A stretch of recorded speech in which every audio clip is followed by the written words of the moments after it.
There's one more thing we should go over before programming Sunshine: how it's actually getting data from the internet. We're using the API service from OpenWeatherMap. In order to simplify things for you all and prevent additional load on their free service, we've created our own server that serves up fabulous fake data. You can either use a URL that delivers static data or one that delivers random data.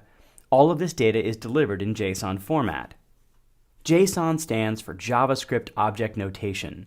It's the primary method for data exchange on the web because its format is syntactically identical to the code for creating JavaScript objects.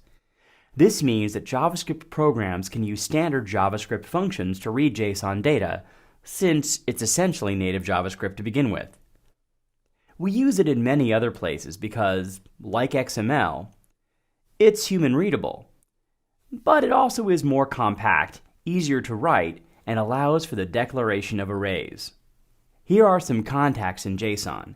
JSON is written as key value pairs, such as first name :John or last name :Doe. One makes an array by adding a bracket to the declaration and defining the objects inside. Our weather data is handled much the same way. It contains some data to describe the selected location, followed by an array, called list here, that contains a temp object to describe relevant temperatures, as well as a weather object to describe the conditions. We also get pressure, humidity, wind speed, and wind direction, as well as things like cloud cover. We won't use all of this in Sunshine, but it's interesting to see how they've chosen to encode things.